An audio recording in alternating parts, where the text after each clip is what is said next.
आज का जो हमारा कंटेंट रहेगा वो रहेगा meaning and definition of yoga. योग का अर्थ और योग की परिभाषा। Yoga is the unification of the individual soul with the supreme soul. योग व्यक्ति की आत्मा का परमात्मा अथवा ईश्वर के साथ मिलन ही योग कहलाता है। Yoga is very important in life. योग हमारे जीवन के लिए बहुत ही ज़्यादा आवश्यक है। Yoga is an art which connect our soul mind body together. योग एक ऐसी कला है जो हमारी आत्मा मन शरीर को मिलाती है। It make us strong flexible peaceful and healthy. ये हमें मजबूत लचीला शांतिमय और स्वस्थ बनाती है। A healthy mind can do everything. एक स्वस्थ मन किसी भी कार्य करने के लिए सक्षम होता है। स्वस्थ जीवन जीने के लिए योग बहुत ही महत्वपूर्ण है। यह शरीर के सभी अंगों को सक्रिय रखता है। योग से हमारा मन और मस्तिष्क दोनों ही स्वस्थ और स्थिर रहते हैं। ये बात आज पूरा विश्व स्वीकार कर रहा है। यही कारण है कि दुनिया के ज़्यादातर देशों में रहने वाले लोग योगाभ्यास करते हैं। योगाभ्यास केवल वयस्कों के लिए ही आवश्यक नहीं है, अपितु ये विद्यार्थियों के लिए भी आवश्यक है। योग विद्यार्थियों को उनके विद्यार्थी जीवन में मन और मस्तिष्क को स्थिर रखने में सहायक होता है और उनका ध्यान केंद्रित करने के लिए भी सहायक है। योग व्यक्ति को स्वस्थ अथवा शारीरिक स्वस्थता के साथ साथ मानसिक स्वस्थता प्रदान करता है। योग के इतिहास की अगर हम बात करें तो लगभग 5000 वर्ष पूर्व योग की उत्पत्ति मानी गई है। द फादर ऑफ योगा, योग के पिता किसे कहा गया है? योग के पिता जो हैं, the father of yoga is Patanjali. Patanjali को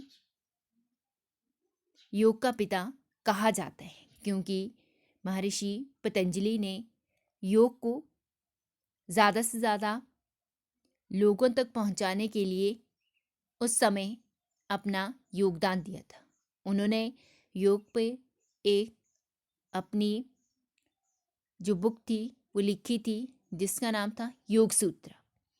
योग सूत्र में उन्होंने योग की सभी क्रियाओं और एक योगिक जीवन पर उन्होंने बल दिया है कि योग में हमें किन किन क्रियाओं का पालन करना चाहिए और किन किन आसनों का अभ्यास करना चाहिए। आज आधुनिक युग में भी योग का बहुत अधिक महत्व हो गया है। आधुनिक युग में हमारे पास योग को पहुंचाने के लिए बाबा रामदेव जी ने अपना योगदान दिया है। अगर हम बीच के समय की बात करें तो हमारे पास एक ऐसे दार्शनिक और समाज सुधारक थे स्वामी विवेकानंद, और उसके साथ साथ दूसरे जो दार्शनिक थे वो थे अरविंदो घोष। दोनों ने ही योग पर बहुत अधिक बल दिया था।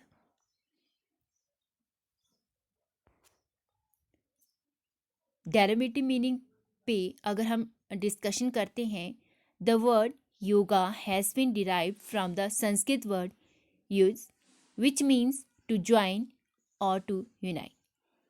योग शब्द की उत्पत्ति संस्कृत भाषा के शब्द युज से हुई है जिसका अर्थ है जोड़ना। Yoga is the union of the individual soul with the absolute और डिवाइन सोल। योग व्यक्ति की आत्मा का उस परमात्मा के साथ मिलन ही योग कहलाता है। Yoga also means the unification of physical, mental, intellectual and spiritual aspects of human being. Yoga का अर्थ है व्यक्ति की शारीरिक, मानसिक, बौद्धिक और आध्यात्मिक आयामों में एकता। Yoga is the science of development of a person's consciousness. Yoga एक ऐसा विज्ञान है जो व्यक्ति की चेतना का विकास करता है। योगा की अगर हम डेफिनेशन की बात करें तो योगा में योगा की जो definition according to Gita, because Gita जो है वो हमारे साहित्य का एक ऐसा ग्रंथ है जो आज भी अपनी महत्वता बनाए हुए है। योग में लॉर्ड कृष्णा ने किस तरह से योगा को डिफाइन किया है, according to Bhagavad Gita, lord Krishna gives another definition of yoga. Lord Krishna gives another definition of yoga. Yogash karmshu kaushlam. Karma means action, behavior, any change in time and space. कर्म का अर्थ है कार्य और समय और स्थान के हिसाब से परिवर्तन। कौशलम स्किल, एफिशिएंसी, परफेक्ट। कौशल का अर्थ है कुशलता होना, अर्थात योग व्यक्ति को अपने कार्य में कुशलता प्रदान करता है।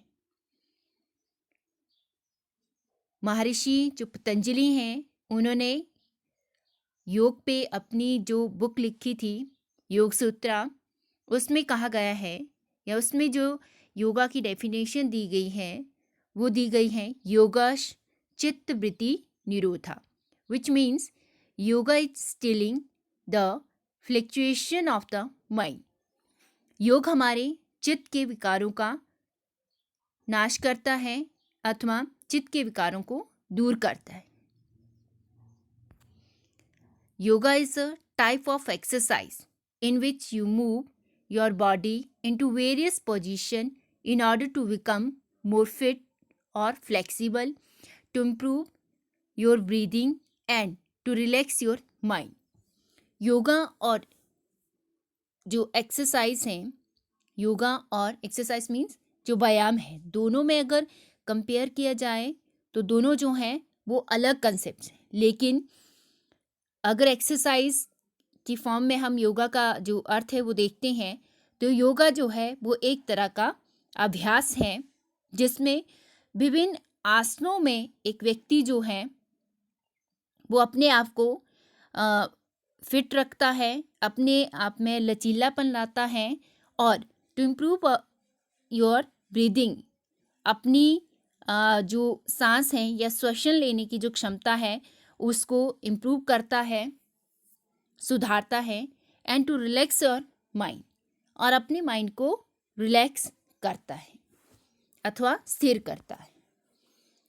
बेसिक एलिमेंट्स ऑफ योगा कि अगर हम बात करें कि योगा के आधारभूत तत्व क्या हैं, the basic of yoga are postures means asana, breathing means श्वसन, रिलैक्सेशन स्थिरता, मेडिटेशन ध्यान।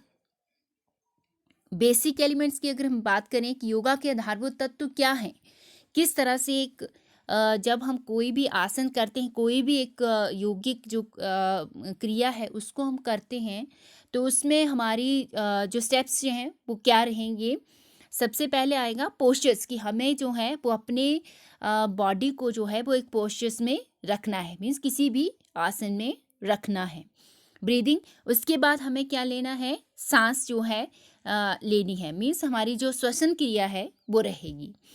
देन श्वसन क्रिया के बाद नेक्स्ट जो स्टेप रहेगा, नेक्स्ट जो एलिमेंट्स रहेगा वो रहेगा रिलैक्सेशन कि हमने सांस लेनी है और उसके बाद अपने आप को क्या करना है, रिलैक्स करना है, स्थिर करना है अथवा अपने शरीर को एक आराम की स्थिति में लाना है। मेडिटेशन ध्यान कि हम जो हैं वो अपने माइंड को एक आसन में रखकर श्वसन क्रिया कर कर और अपने जो शरीर है उसमें स्थिरता लाकर उसको रिलैक्स कर कर हम अपने माइंड में किसी भी वस्तु को जो है या किसी भी ऑब्जेक्ट पे हम अपना माइंड जो है वो कंसंट्रेट कर लेते हैं। ये थे योगा का जो अर्थ है, परिभाषा है और योगा के जो बेसिक एलिमेंट्स हैं।